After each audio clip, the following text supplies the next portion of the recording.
তাআলার কাছে শুকরিয়া আদায় করি, আমরা আপনাকে পেয়েছি। আপনার এবং আপনার সাথে যারা আছেন সকলকে দীর্ঘ আয়ু দান করুক আল্লাহ সুবহানাহু ওয়া তাআলা, সুস্থতা দান করুক। যেভাবে আলহামদুলিল্লাহ বিশ্বের মানচিত্রে বিশেষ একটা দেশ ছাড়াও আপনি আমাদের দেশকে উজ্জ্বল করছেন, আলহামদুলিল্লাহ। আল্লাহ আপনাকে আরো করার তৌফিক দান করুন। পাশাপাশি দ্রব্যমূল্য যেভাবে কন্ট্রোলে নিচ্ছেন স্যার, রমজানে যেখানে গত 24-এ 180 টাকা কেজি পেঁয়াজ খেয়েছি, আর এখন শুধু 50-60 টাকা খাইছে মানুষে, আলহামদুলিল্লাহ। আল্লাহ সকল মানুষের দোয়া আপনার প্রতি রইল। আমার দুইটা বিষয়, একটা বিষয় হলো ইসলামিক ব্যাংক সংক্রান্ত, যে বিষয়ে আপনি গোটা পৃথিবীতে নাম করছেন। তো ইসলামিক ব্যাংকটা আগের জায়গার মধ্যে যদি ফিরে আসলে আমরা প্রবাসীরা, সকল বিশ্বের মানুষ, বিশেষ করে প্রবাসীরা আশ্বস্ততার জায়গায় যদি ফিরে আনতে পারি। আজকেও এখানে আলাপ করেছি, গতকাল আমরা আলাপ, আলহামদুলিল্লাহ এর সঙ্গে একটা যোগাযোগ হচ্ছে আমাদের ইসলামিক ব্যাংকগুলোকে একেবারে উঁচুতে তুলে দেওয়ার জন্য। জাযাকাল্লাহ খাইর। আর দ্বিতীয় সবচেয়ে গুরুত্বপূর্ণ বিষয় যেটা, সেটা হচ্ছে এই স্যার, আপনি মাঝপথে নৌকা ডুবাই দিয়েন না। তার মানে হচ্ছে প্রয়োজনীয় সংস্কার এবং আমাদের যে প্রাণের দাবি দৃশ্যমান বিচার হওয়ার আগে আপনি বিদায় নেন না। আপনার একটু সময় লাগবে, এই সময় আমরা দিতে প্রস্তুত আছি। এই জিনিস প্লিজ স্যার আপনি এই কাজ করবেন না। কোটি কোটি মানুষের হৃদয়ে আপনি থাকবেন এবং এই আশা আমরা করি। এইটা যদি আপনি করতে পারেন তাহলে গোটা মানে দুনিয়াতে আপনি ইয়ার প্রতিদান পাবেন, আখিরাতেও পাবেন। আমরা অপেক্ষায় আছি যাতে করে আমরা এইটা পাই। ইনকাম ট্যাক্স বাংলাদেশে আমরা ফর যারা এক্সপার্ট আমরা আবার আপনাকে ধন্যবাদ জানাচ্ছি। আমাদের সুনজরে দেখবেন রেমিটেন্স। আসসালামু আলাইকুম। Thank you. আসসালামু আলাইকুম। এটা বাংলাদেশের যোগাযোগটা মজবুত করা, শক্ত করা এবং এর ভিত্তিতে বাংলাদেশের অর্থনীতিকে মজবুত করা। যে আপনাদের কি কি দরকার, কি কি বিষয়, সেগুলো আমাদের প্রতিনিয়ত শুনতে হবে, একবার না, প্রতিনিয়তভাবে শুনতে হবে যে কি হচ্ছে। যেহেতু করে আপনাদের রাস্তায় সহজ করে দিলে আমাদের জন্য জিনিসটা মঙ্গলজনক হবে। যেহেতু আপনারা যা করছেন, এটা আপনারা হয়তো আসার সময় মনে করেন না যে দেশের মঙ্গলের জন্য আসতেছেন, নিজের চাকরি বা নিজের ব্যবসার জন্য এসছেন, কিন্তু আপনারা বড় রকমের সহায়তা করছেন। বিশেষ করে এই বিপদের দিনে আপনারা না দাঁড়াইলে বাংলাদেশ সোজা হয়ে দাঁড়াতে পারত না। আপনারাই তারে শক্ত করে রাখছেন এই পর্যন্ত, যে মজবুত হয়েছে। এই যে ফয়জুল একটা বলবে নাকি কি করছো তোমরা এই টাকা দিয়ে, এটা বলো যে কত পয়সা আদায় করে, যে দেনা শোধ করলে এটা বুঝতে হবে। আমার শুধুমাত্র বিদ্যুৎ জ্বালানি খাতে মানে বকেয়া, মানে এলএনজির পাওনা, তারপরে তেলের পাওনা টাকা শোধ করতে পারতেছিলাম $3.2 বিলিয়ন ছিল। তো সেইটাকে এই আমরা মাত্র 8 মাসের সরকার, এই 8 মাসের সরকারে আমরা এটা 600 মিলিয়নে নিয়ে আসি। তো এইটা পরিশোধ করার সম্ভব আপনাদের সহায়তার জন্য আর কি। তারপরে এছাড়াও অন্যান্য বিভিন্ন কাজে আপনাদের এটা, ওই জন্য আপনাদের উপরে কিন্তু আমাদের অর্থনীতি নির্ভরশীল। জি জি, আমাদের রিজার্ভ বাড়ছে।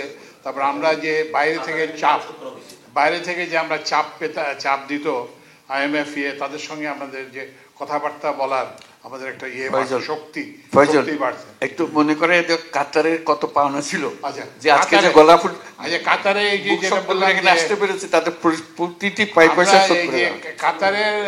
কাতার থেকে আমরা এলএনজি কিনি লং টার্ম কন্ট্রাক্টে। তো $254 মিলিয়ন এরকম একটা পাওনা ছিল।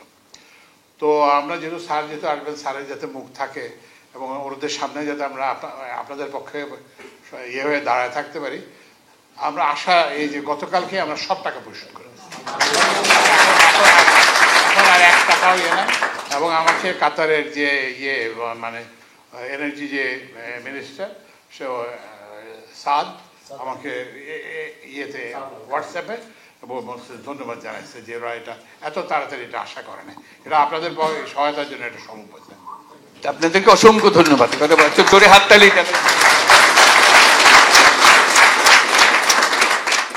এক পয়সা আমরা অপূর্ণ রাখি নাই, এটা আমাদের মস্ত বড় শক্তি দিয়েছে এবং সেই শক্তির মূল হলেন আপনারা।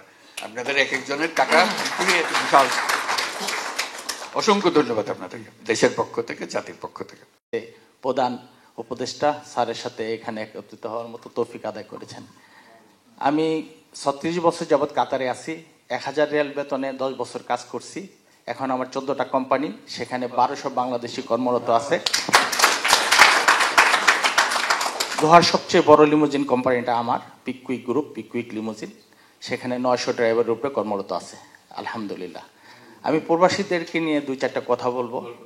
প্রবাসীদেরকে এয়ারপোর্টে আরেকটু সুযোগ সুবিধা করে দেওয়া, যেভাবে নাকি আমরা পরিবার নিয়ে যারা যাই তাদের জন্য আলাদা একটা লাইন যাতে থাকে, এবং হয়রানি বন্ধ করা।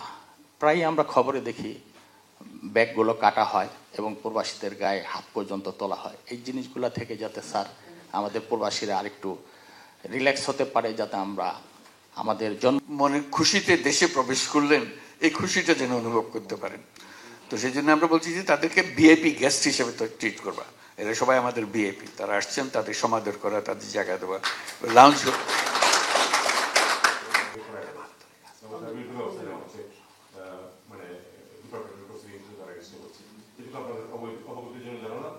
আর ইমিগ্রেশন কিন্তু আপনাদের আলাদা লাইন আছে, এবং আমি দেখেছি মোটামুটি, কিন্তু আমি কয়েকদিন আগেও তো সাধারণ মানুষ, আমি কিন্তু ভিআইপি ব্যবহার করতাম না, আমি কিন্তু সাধারণ লাইন দিয়ে যেতাম, 5-7 বেশি লাগতো পার, মানে ওই ইয়াটা পার করতে।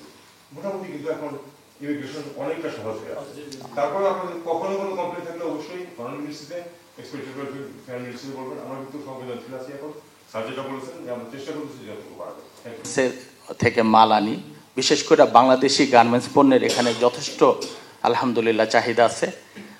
আমাদের পার্শ্ববর্তী দেশগুলো থেকে কার্গোতে মাল আনার ব্যাপারে প্রাইসটা অত্যন্ত কম। সেটা অনেক বাড়ানো হবে, যেহেতু আমাদের বহু মাল আসবে এখন।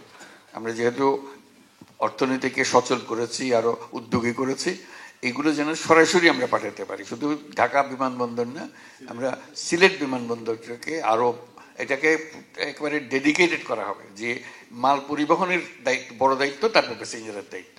1 নম্বর দায়িত্ব হলো মাল পরিবহন। চট্টগ্রামকেও সেটা করা হচ্ছে, যে এখানে মাল পরিবহনটা আগে প্যাসেঞ্জার নিয়ে ব্যস্ত, মালের দিকে খেয়াল করতো না। এটা যেন এটা অপাঙ্ক্তীয় একটা জিনিস। আমরা বলছি যে না, সেটা খুবই গুরুত্বপূর্ণ, কারণ আমাদের পুরো অর্থনীতি চলতেছে কত মাল আমরা পাঠাতে পারলাম, কত সস্তায় পাঠাতে পারলাম। সস্তায় পাঠাতে না পারলে আমাদের জিনিস মানুষ কিনবে না। তো আমরা এই দাম তো গ্রাহকের কাছ থেকে আমার নিতে হবে, কাজেই ব্যবসায়ী আর কাজ করতে পারবে না। আমাদের কাজগুলো যত কমানো যায়, আমরা একেবারে টপ প্রায়োরিটি দিয়েছি। এটা জোরে সোরে কাজ হবে। সেটার জন্য কিভাবে করবে, আমরা বিভিন্ন কোম্পানির সঙ্গে আলাপ করছি, যে পরিবহনটাকে আরো মজবুত করা, দ্রুত করা, সহজ করা, এটাই আমাদের মূল কাজ। এটাকে না হলে অর্থনীতি চলবে না।